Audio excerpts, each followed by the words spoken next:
ನಮಸ್ಕಾರ. ಮೊದಲನೇದಾಗಿ ಇವತ್ತು ಗುರುಪೌರ್ಣಿಮೆ. ನನ್ನನ್ನು ಕನ್ನಡ ಚಿತ್ರಕ್ಕೆ ಕರ್ಕೊಂಡ್ಬಂದ ಎಲ್ಲ ಗುರುಗಳ ಸಮಾನವಾದ ನನ್ನ ನಿರ್ದೇಶಕರಿಗೆ ನನ್ನ ಹೃದಯಪೂರ್ವಕವಾಗಿ ನಮಸ್ಕಾರ ಹೇಳ್ತೀನಿ. ಮೊದಲನೇದಾಗಿ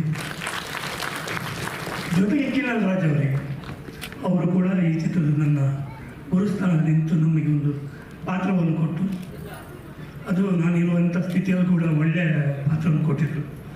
3 ದಿನ ಅಂದರೂ 6 ದಿನವರೆಗೂ ಶೂಟಿಂಗ್ ಆಯಿತು. ನಮಗೆ ಖುಷಿ ಅಂದರೆ ನಿರ್ಮಾಪಕರು ನಿಜವಾಗ್ಲೂ ನಿರ್ಮಾಪಕರು ನೆನೆಸ್ಕೋಬೇಕು. ಏಕೆಂದರೆ ನಾನು ಈ ಚಿತ್ರದಲ್ಲಿ ವಿಲನ್ ಪಾತ್ರ ಮಾಡಬೇಕಾಗಿತ್ತು. ಅವತ್ತು ನಿರ್ದೇಶಕರು ಮತ್ತು ನಿರ್ಮಾಪಕರು ಬಂದರು.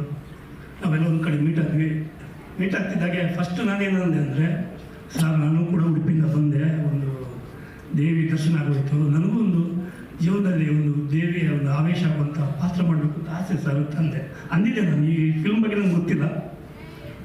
ಅವಾಗ ನಿರ್ದೇಶಕರು ನಿಮ್ಮೊಬ್ಬರು ಇಬ್ಬರು ಹೇಳಿದಿಷ್ಟೇ, ಸರ್ ನಾವು ನಿಮ್ಮನ್ನು ಈ ಚಿತ್ರದಲ್ಲಿ ವಿಲನ್ಗಾಗಿ ಬಂದಿರೋದು ಮಾತಾಡೋಕ್ಕೆ. ಬರ್ತಾ ಇರಬೇಕಾದ್ರೆ ಅಮ್ಮನ ಅಲ್ಲಿ ಊರಿಂದ ಅಮ್ಮನ ಒಂದು ಇದು ಬಂತು.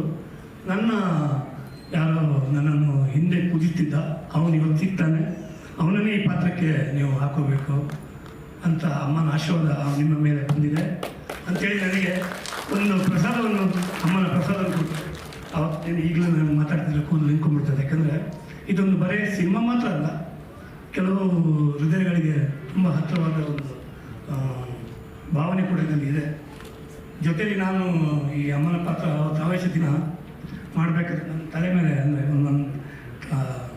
ನಾನು ಕೂತ ಜಾಗದಲ್ಲಿ ಹಿಂದೆ ಒಂದು ಗೋಡೆ ಇದೆ, ಅದರ ಮೇಲೆ ಒಂದು ಆಂಜನೇಯ ಒಂದು ಕೂತಿದ್ದ.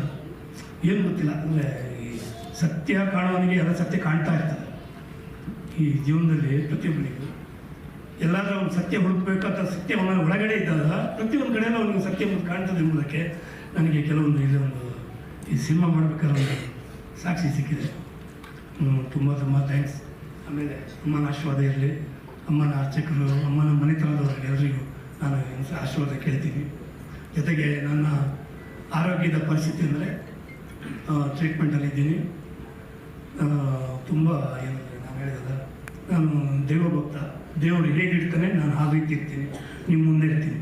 ಬಟ್ ಇರೋಷ್ಟು ಸಮಯನೂ ನಾನು ಚಿತ್ರರಂಗದಲ್ಲಿ ನಿಮ್ಮನ್ನು ಮನರಂಜಿಸ್ತಾ ಇರ್ತೀನಿ ಅಂತ ಹೇಳ್ತೀನಿ.